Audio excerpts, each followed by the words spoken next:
Seduzir meu padrasto parecia um jogo, mas virou a maior tragédia da nossa família. Meu nome é Clara, e hoje eu preciso abrir meu coração para contar algo que mudou tudo na minha vida. Algo que me persegue até hoje e que nunca imaginei ser capaz de fazer. Hoje tenho 28 anos, essa história aconteceu quando eu tinha 18 anos e por mais que seja difícil admitir, eu sou a responsável por uma dor que talvez nunca desapareça. Antes de tudo isso acontecer, minha relação com minha mãe era tudo para mim. Ela era minha melhor amiga, minha fortaleza, alguém em quem eu confiava cegamente. Eu cresci acreditando que família era sagrada, que o amor entre mãe e filha era a coisa mais forte do mundo. Por um tempo, eu realmente acreditei nisso. Nosso vínculo era tão profundo que eu pensava que nada poderia nos separar. Ela me ensinou a ser forte, a confiar, a amar, me apoiava em tudo, mesmo quando eu cometia erros.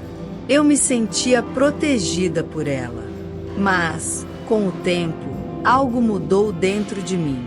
Comecei a sentir uma inquietação, uma confusão que eu não conseguia entender direito.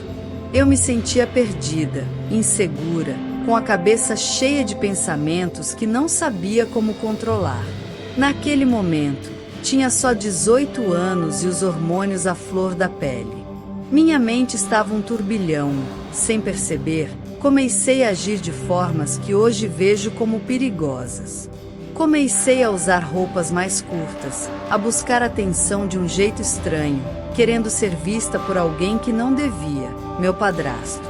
Era como se eu estivesse tentando preencher um vazio que nem eu mesma conseguia explicar. Sem querer machucar ninguém, comecei a flertar com ele. Um olhar mais prolongado, um sorriso sutil, um toque leve na mão dele. Tudo isso parecia inocente para mim.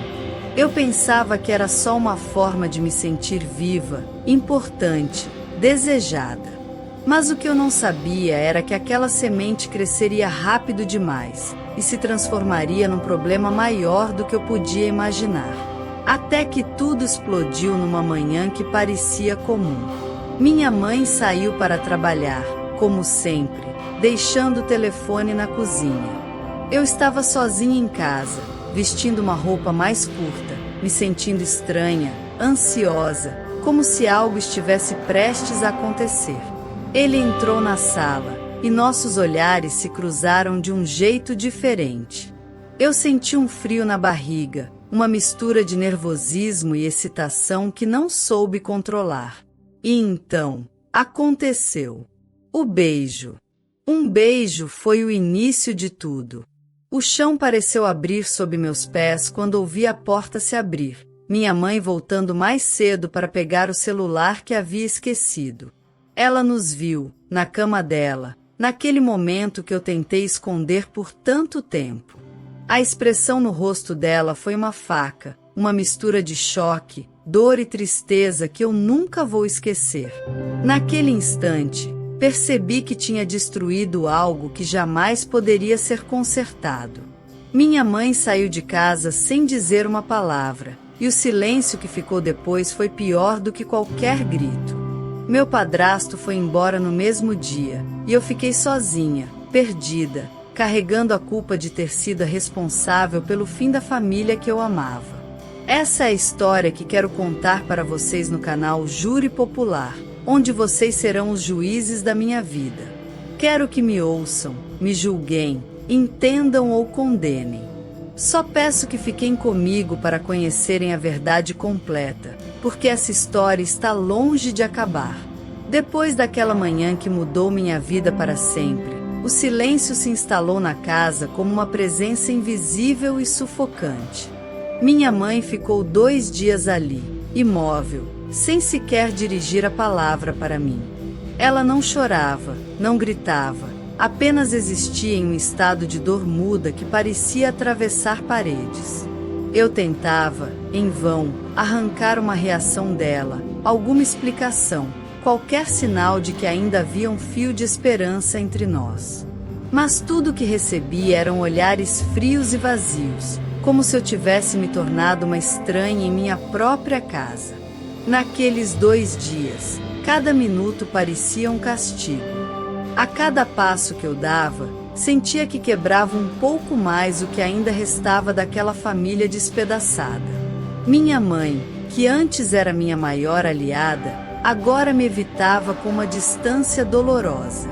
Eu sentia o peso da culpa esmagando meu peito, como se fosse impossível respirar. No 3º dia, ela arrumou suas coisas. Devagar, como se cada objeto que empacotava fosse um pedaço da nossa história que ela deixava para trás. Ela pediu demissão do trabalho, tomou a decisão que eu não queria acreditar. Iria embora, longe de tudo e de todos que conhecíamos. A casa ficou vazia e fria, um reflexo exato do vazio que tomava conta do meu coração. No mesmo dia, meu padrasto desapareceu também. Sem avisar, sem explicações. Como se nunca tivesse existido, ele se foi, levando consigo as últimas pontes para um passado que eu queria esquecer, mas que teimava em me assombrar. A sensação de abandono foi completa. Eu fiquei sozinha, encarando um futuro incerto. A pensão do meu pai era a única coisa que me sustentava por um tempo, mas isso não preenchia o vazio que crescia dentro de mim. As paredes da casa guardavam o eco das lembranças, e cada silêncio era um grito daquilo que eu havia perdido. A minha mãe nunca mais atendeu minhas ligações. Não respondia minhas mensagens. Não tinha redes sociais para onde eu pudesse tentar alcançá-la. Aos poucos, fui descobrindo que ela havia se mudado para outra cidade. Mais tarde, soube que tinha se casado novamente. Essas notícias me cortavam como facas, uma mistura de alívio e tristeza que eu não sabia como administrar. O abandono dela foi um golpe que me derrubou. E eu me perdi na minha própria dor. Não tinha amigos próximos, ninguém que realmente soubesse o que eu estava passando. O isolamento virou meu refúgio e minha prisão. Eu chorava sozinha, noite após noite, enquanto tentava entender como tudo havia chegado àquele ponto. Era difícil até para me olhar no espelho. Vi meu corpo definhar, minhas roupas ficarem largas demais, minha energia desaparecer. A tristeza não tinha fim e a culpa era uma companheira constante que me impedia de encontrar paz. Eu sentia que havia morrido por dentro naquele dia, quando minha mãe saiu pela porta e eu fiquei para trás. Mesmo assim, uma parte de mim se recusava a desistir. A esperança de que um dia as coisas poderiam melhorar era o que me mantinha acordada, apesar do desespero que tentava me engolir. Eu queria encontrar uma forma de sobreviver à minha própria história. Mas as cicatrizes que aquele episódio deixou eram profundas e o caminho para a cura parecia inalcançável. Aquele silêncio pesado que minha mãe deixou para trás era um lembrete diário do que eu havia perdido para sempre. O primeiro ano depois da partida dela foi como uma descida lenta para um poço sem fundo. Tudo perdeu o brilho, como se alguém tivesse tirado as cores do mundo. Eu me tornei um fantasma dentro de mim mesma. Nos primeiros meses ainda tentei manter alguma rotina, mas logo percebi que cada tentativa era inútil. A culpa e a dor eram tão grandes que começaram a me consumir por dentro, até eu não conseguir mais sustentar nada além do peso daquela lembrança. Me afastei de todos. Não tinha coragem de encarar as pessoas, porque achava que todas elas enxergavam em mim a mesma coisa, a garota que destruiu a própria família. Fui deixando a escola, faltando um dia, depois 2, até nunca mais voltar. No começo meus professores ligaram, tentaram entender, mas depois desistiram. Era como se eu tivesse sido apagada da vida deles também. E, sinceramente, eu preferia assim, porque eu não tinha forças para dar explicações. Meu corpo foi mudando. Perdi peso sem perceber. As roupas começaram a ficar largas e os ossos, marcados. Eu quase não comia. O apetite sumiu, assim como a vontade de existir.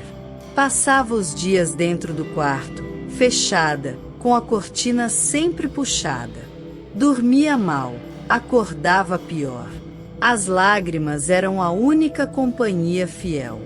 Não havia uma noite em que eu não chorasse até adormecer. Às vezes acordava no meio da madrugada, com o coração disparado, lembrando da expressão da minha mãe naquele dia. E a cena se repetia, como se fosse um filme em looping que nunca acabava. A solidão não era apenas estar sozinha em casa. Era sentir-se sozinha no mundo. Eu não tinha amigos próximos para desabafar. Alguns colegas tentaram mandar mensagens, mas eu me fechei. Não queria ouvir nada, nem perguntas, nem conselhos. Eu estava convencida de que ninguém seria capaz de entender. Então cortei laços com todos. Apaguei redes sociais, desligava o celular sempre que podia. Me tornei invisível. E, para ser honesta, a invisibilidade doía, mas era um alívio ao mesmo tempo. Era mais fácil do que encarar a vergonha. A cada dia, o peso de não ter notícias dela aumentava. Eu ligava várias vezes e a ligação ia direto para a caixa postal. Mandava mensagens que nunca eram lidas. Aquilo me matava um pouco mais. Fui perdendo as forças até para insistir. Quando finalmente parei, foi porque entendi que, para ela, eu não existia mais. Essa constatação foi como um soco que tirou o pouco de ar que eu ainda tinha. O primeiro aniversário que passei sem ela foi um dos piores dias da minha vida. Lembro de ter passado a data toda na cama, sem comer. Eu só chorava. Era como se aquela ausência tivesse sido gravada em cada segundo das 24 horas. E não foi só o aniversário. Todos os dias seguintes foram parecidos. Nada tinha mais graça. Eu não via mais futuro para mim. Eu estava com 19 anos, mas por dentro me sentia com 80, carregando uma vida inteira de arrependimentos. Minha cabeça era um caos. Por muitas vezes, me perguntei se valia a pena continuar. A dor parecia maior do que eu podia suportar. Mas, em algum lugar bem fundo, havia uma vozinha insistindo para eu aguentar. Talvez porque, mesmo que tudo tivesse sido destruído, eu ainda sonhava com a possibilidade de um perdão. Eu queria acreditar que um dia ela ia olhar para mim e me ouvir. Eu só não sabia se eu teria forças para esperar esse dia chegar. Esse primeiro ano foi o mais cruel. Foi nele que eu descobri o que é se perder de si mesma. Que aprendi que a solidão pode gritar tão alto que ensurdece. E foi nele que percebi que, por mais que eu quisesse, algumas escolhas não têm volta. Ainda assim, essa dor se tornou a única coisa que me manteve acordada. Era como se eu dissesse para mim mesma: você vai ter que viver, mesmo que seja só para tentar consertar um pouco do que fez. Os anos foram passando e eu fui me afundando em um silêncio que ninguém percebia. A cada dia que amanhecia, parecia que um peso maior caía sobre meus ombros. Eu me tornei uma pessoa apática, incapaz de sonhar ou fazer planos. No segundo ano sem ela, meu quarto se transformou no meu único mundo. Eu assistia a vida lá fora pelas frestas da cortina, mas não tinha coragem de participar dela. Me sentia como um erro ambulante, um lembrete constante de algo imperdoável. Com o passar do tempo, as ligações e tentativas de contato se tornaram mais raras até desaparecerem de vez. Não tinha mais forças para insistir. Era como falar com uma parede. Eu passava horas deitada na cama, olhando para o teto, tentando entender se algum dia tudo voltaria a ser como antes. Mas, no fundo, sabia que não. A realidade se impunha a cada silêncio, a cada ausência. Quando finalmente fiz 20 anos, percebi que tinha perdido quase tudo. Não havia terminado os estudos. Não havia mais ninguém para me apoiar.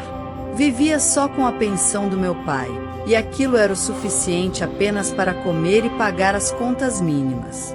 A casa, antes cheia de vida, virou um lugar vazio, pesado, como se as paredes guardassem o grito daquele dia em que tudo desabou. Eu passava dias sem ver ninguém. As poucas vezes que saía, me sentia deslocada, como se fosse um ser invisível. Foi nessa fase que a depressão se instalou de vez. Eu não conseguia sorrir, não conseguia acreditar que o amanhã poderia ser diferente. As noites eram todas iguais, longas, silenciosas, cheias de lágrimas. Eu já nem chorava mais como antes. Agora era um choro silencioso, cansado, como se até as minhas lágrimas tivessem desistido de mim. No terceiro ano, um pequeno instinto de sobrevivência começou a despertar. Talvez fosse o medo de morrer sozinha ali, naquela casa, sem que ninguém desse falta de mim. Comecei a sair um pouco mais, a andar na rua, a observar o movimento. Foi quando percebi o quanto o mundo tinha seguido em frente enquanto eu estava congelada no tempo. Essa constatação doeu, mas também trouxe uma fagulha de mudança. Eu precisava reagir, de algum jeito. Com 21 anos, consegui um trabalho simples em um mercadinho de bairro. Foi o primeiro passo, mesmo que pequeno. Eu não tinha amigos e mal falava com os colegas, mas aquilo me tirava da cama. Eu ia todos os dias e voltava para casa exausta, mas com a sensação de que pelo menos estava tentando não desaparecer completamente. Aos poucos, comecei a construir uma rotina. Foram anos lentos, de reconstrução silenciosa. Cada dia era uma luta contra minha própria mente. As lembranças daquele dia nunca saíram de mim, e talvez nunca saiam, mas de alguma forma, a vida me obrigava a continuar. Até que 10 anos se passaram desde aquele momento em que tudo quebrei. E, ainda assim, a ferida continua aberta. Agora, com 28 anos, eu consigo ver com mais clareza tudo o que aconteceu, mas isso não significa que as dores tenham desaparecido. Pelo contrário, elas mudaram de forma. Hoje, além da culpa, eu lido com a dificuldade de confiar em qualquer um. Eu me tornei alguém desconfiada, solitária. Nunca mais consegui me relacionar com nenhum homem de verdade. É como se uma parte de mim tivesse morrido junto com aquela história. E por mais que eu tenha conquistado um pouco de estabilidade financeira, trabalhando em um emprego melhor, meu coração continua vazio. Não tenho muitos amigos. As poucas pessoas que me cercam não conhecem a minha história, e eu prefiro assim. Eu finjo ser alguém normal, mas por dentro carrego uma tempestade. É difícil explicar a sensação de viver 10 anos com a impressão de que em qualquer momento meu passado pode bater à porta. E foi exatamente o que aconteceu naquele dia em que vi, de longe, uma figura que parecia me observar, e o mundo parou. Por um momento, achei que minha mente estivesse pregando uma peça. Quando percebi aquele homem me observando à distância, o chão pareceu sumir sob meus pés.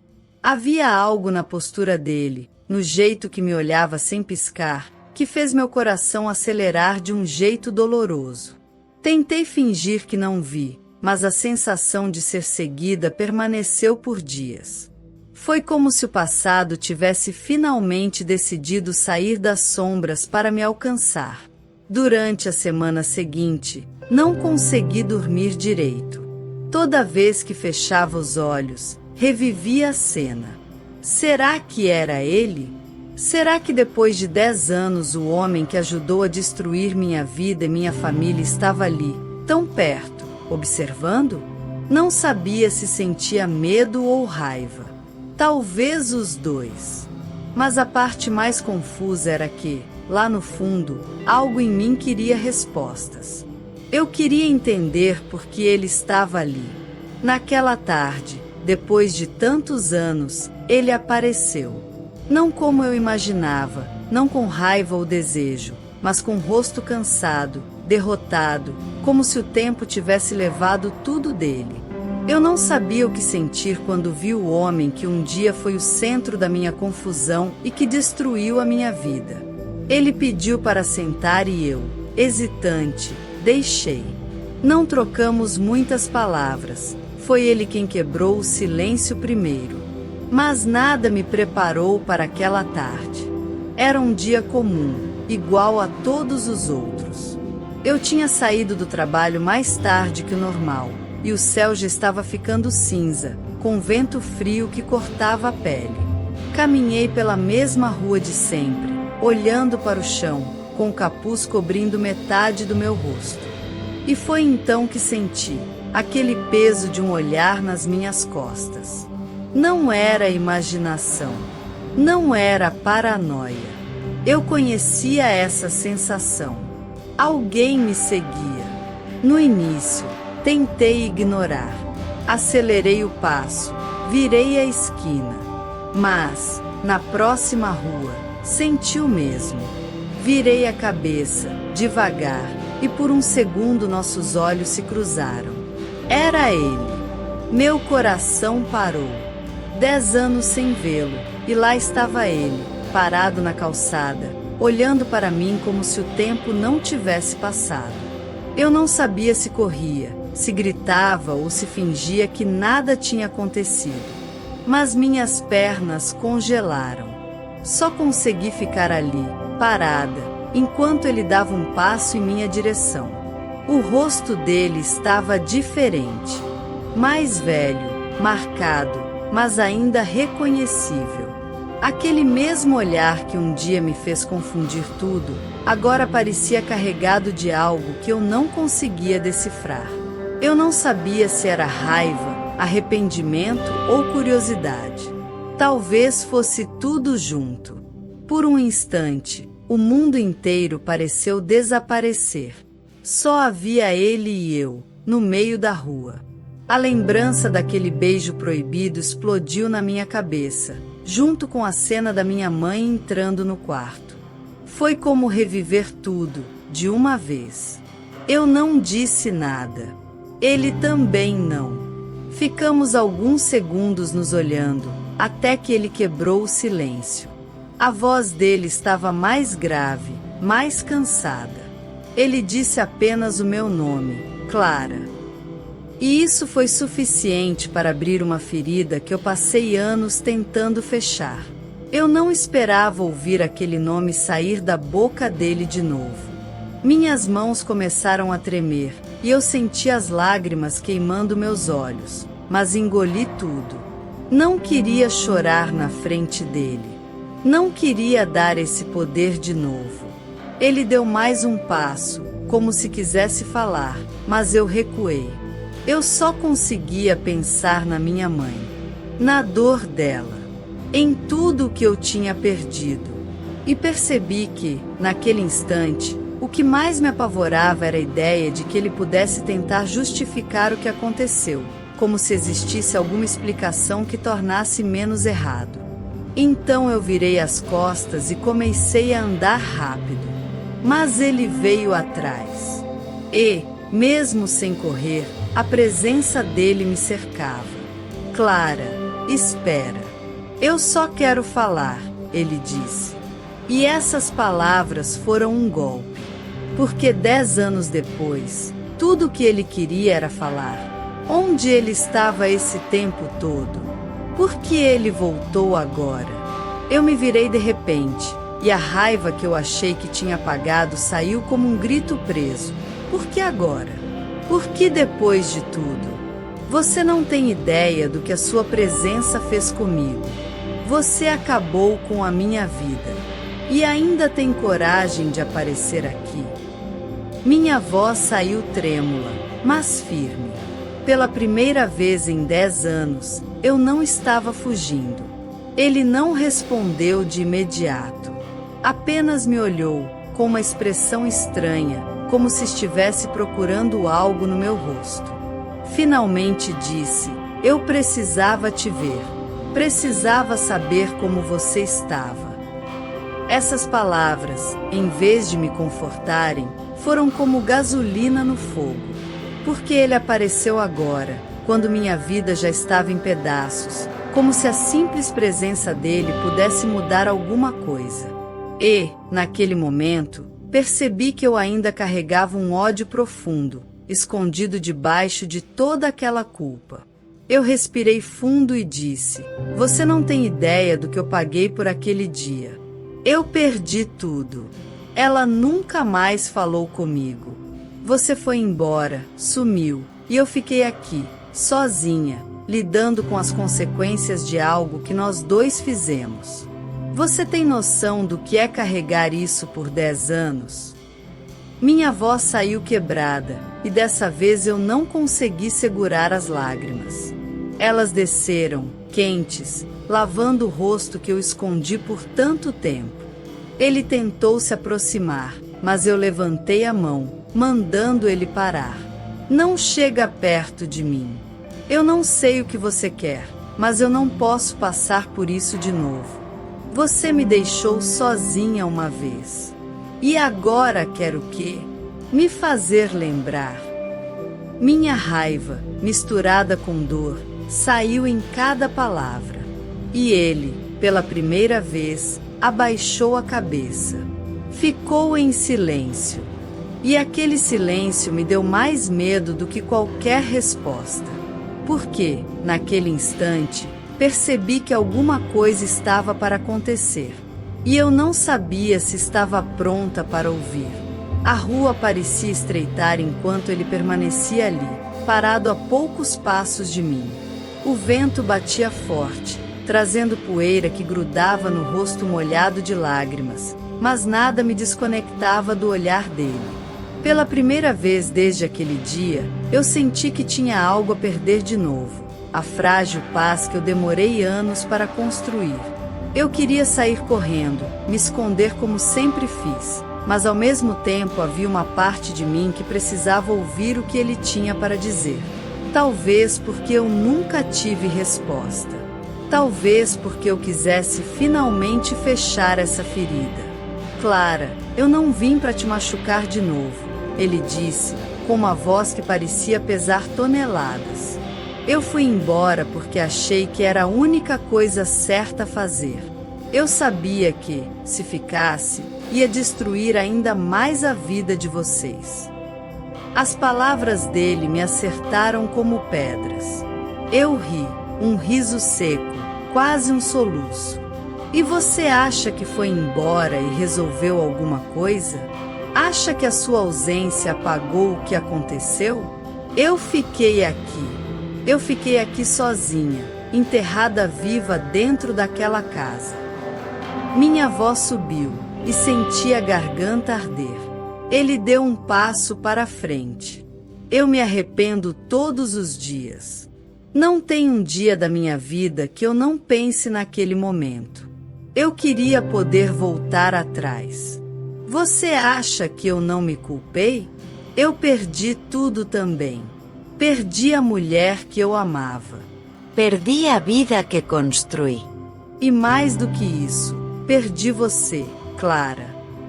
Ouvir aquilo me deixou sem ar. Ele falava como se tivesse algum direito de sentir falta. Como se eu fosse alguém que ele tinha o direito de lembrar com carinho. Apertei os punhos com tanta força que minhas unhas cravaram na palma da mão. Você não tem o direito de dizer isso. Você não perdeu nada perto do que eu perdi. Eu perdi a única pessoa que me amava de verdade. E por quê? Por causa de um erro que eu cometi tentando chamar atenção, tentando sentir que eu era alguém.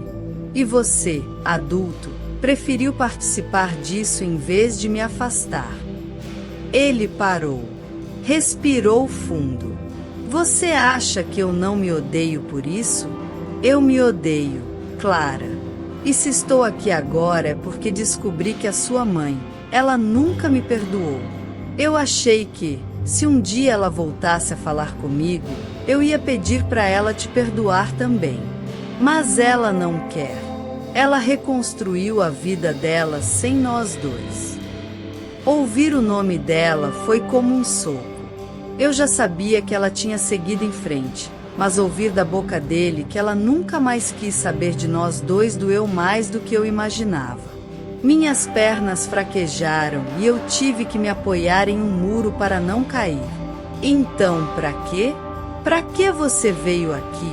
Para dizer isso? Para esfregar na minha cara que nem ela nem você querem nada comigo? Ele balançou a cabeça devagar. Não. Eu vim porque passei 10 anos querendo pedir desculpa olhando nos seus olhos. Porque eu sei que te deixei sozinha. E, se isso significar alguma coisa, eu assumo tudo. Toda a culpa. Você era uma menina. Eu devia ter te protegido, não ter caído naquela armadilha. As palavras armadilha me atravessaram como um estilhaço. Armada por quem? Por mim. Eu era uma garota confusa, idiota, carente. E você era o adulto. Não tente colocar isso como se fosse só culpa minha. Você sabia o que estava fazendo. Eu estava gritando, e algumas pessoas na rua começaram a olhar. Mas eu não ligava. Eu queria tirar tudo de dentro de mim. Eu sei, ele disse baixo. E por isso estou aqui. Porque eu não quero mais fugir. Porque eu preciso que você escute isso. A culpa foi minha. Toda minha. Não importa o que as pessoas falem. Você não tem que carregar isso sozinha. Eu engoli em seco. Por um segundo, aquelas palavras pareciam um alívio, mas logo se transformaram em raiva. Porque nada do que ele dissesse agora ia mudar o fato de que minha vida parou naquele dia. Você acha que essas palavras consertam alguma coisa?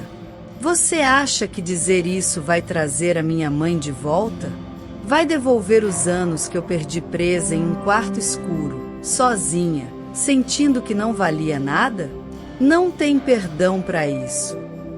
Meu peito doía como se estivesse em chamas. Ele me olhava, parado, sem tentar me tocar, e aquilo só aumentava a tensão.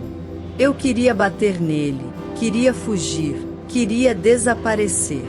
Mas, ao mesmo tempo, alguma coisa dentro de mim queria mais. Queria respostas. Queria entender por que ele sumiu e, mais ainda, por que voltou agora. Clara, eu preciso te contar algo que você não sabe, ele disse de repente, e sua voz mudou. Ficou mais baixa, mais séria. O que aconteceu naquele dia não foi só sobre a gente. Tem algo que aconteceu depois que eu nunca te contei. Meu coração parou por um segundo. O que mais podia haver? Que segredo ainda podia existir depois de tudo? Eu olhei para ele, sem piscar, esperando. E, naquele silêncio pesado que caiu entre nós dois, eu tive certeza de uma coisa: a verdade ainda não tinha acabado. Ele respirou fundo, fechou os olhos por alguns segundos. Quando voltou a me encarar, havia algo diferente na expressão dele. Era como se estivesse carregando um peso ainda maior do que tudo que tínhamos falado até ali.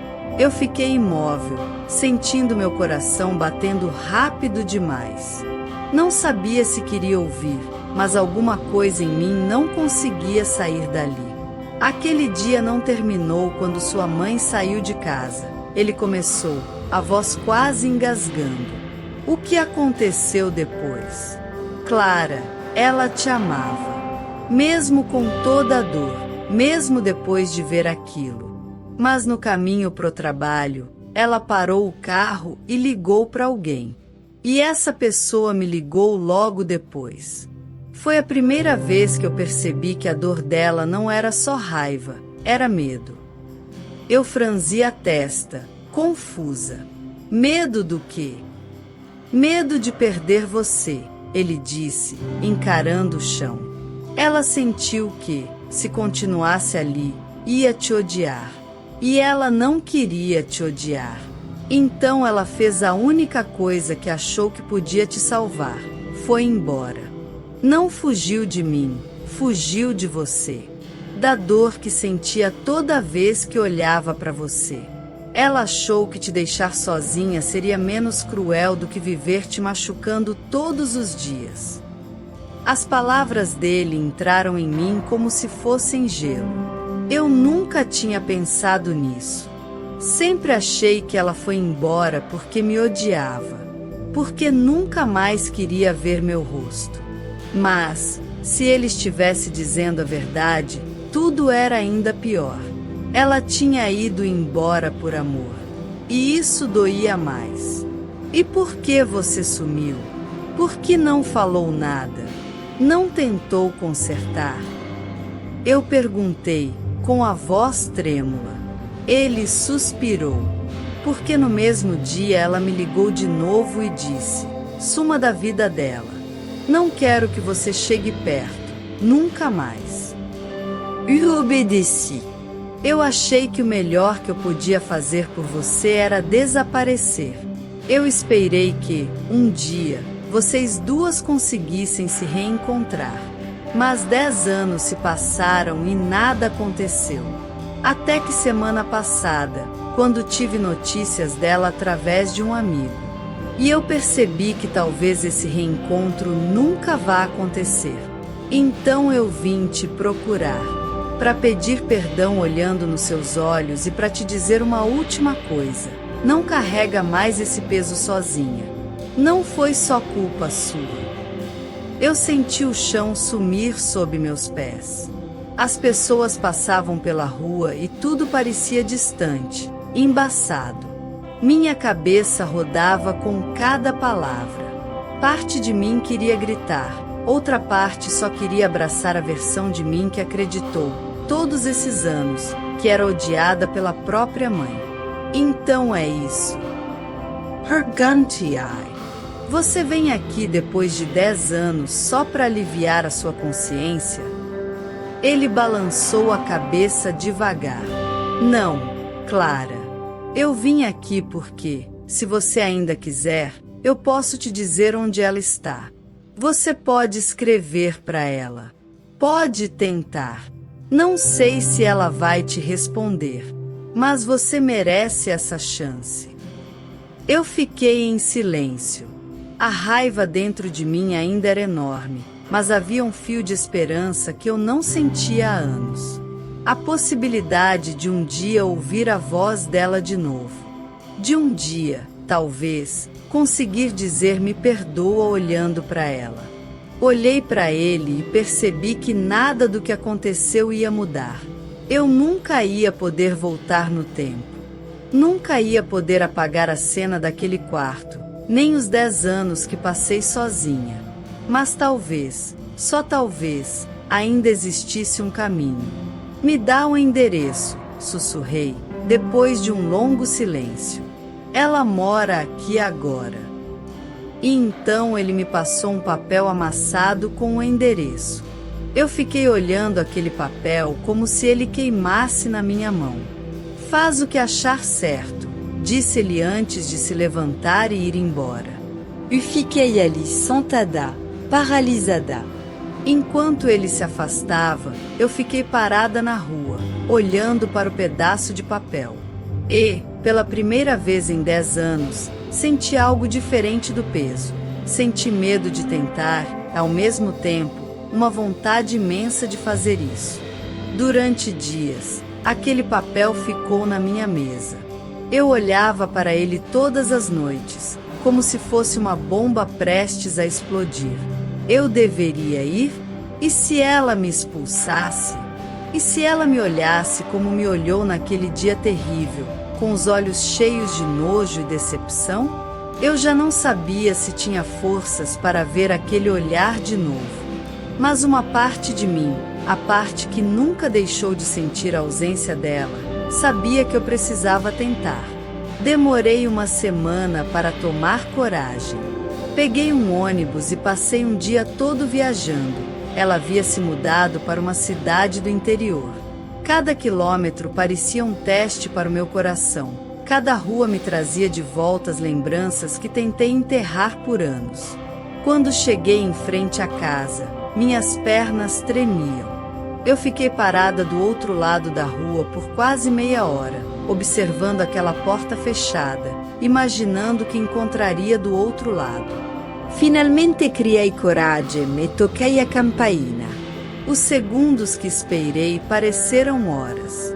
Quando a porta abriu e eu vi minha mãe, tudo ao meu redor desapareceu. Ela estava mais velha, os cabelos com fios brancos, mas era ela. O tempo não apagou o impacto que aquele rosto tinha em mim.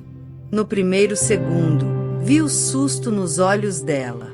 No segundo seguinte, a expressão dela se fechou como uma muralha. Clara, ela disse apenas. A voz dela era firme, mas havia uma nota de surpresa. Eu tentei falar, mas as palavras não saíam. Mostrei o papel. Ele me deu. Eu não vim para te machucar, mãe. Só queria olhar nos seus olhos e pedir que me escute. Ela me deixou entrar. Sentamos na sala, um silêncio pesado entre nós. Eu contei tudo, cada detalhe dos anos em que estive sozinha, o quanto me arrependi, como carreguei aquela culpa até me sufocar. Contei que não estava ali para justificar nada, apenas para pedir um começo. Pela primeira vez em 10 anos, falei sem medo. As lágrimas caíam, mas eu não parei. Quando terminei, ela ficou em silêncio por um longo tempo. Eu quase pedi para ir embora, até que ela respirou fundo e disse: "Você quer saber se eu te perdoo, não é? A verdade é que não sei. Você me destruiu, Clara. Mas me destruiu porque também era só uma menina. Eu ainda não sei se consigo te dar isso agora." Senti um buraco no peito. Mas então ela completou: "Eu não sei se te perdoo hoje. Mas sei que abrir a porta para você foi o primeiro passo. O resto." Pausa. Vai depender do tempo. Pausa. Eu saí daquela casa sem a resposta que queria, mas com uma porta aberta. Pela primeira vez em muito tempo, eu tinha esperança. E agora eu pergunto para você, que está ouvindo essa história aqui no Júri Popular: eu mereço essa segunda chance? Você, no lugar dela, abriria essa porta para mim? Ou será que certas portas, quando se fecham, nunca mais devem ser abertas? Comenta aqui embaixo o que você acha.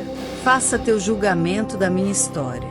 Porque, no fim, quem decide se eu mereço uma segunda chance é você. Me siga para mais histórias reais como essa, porque aqui você é o juiz.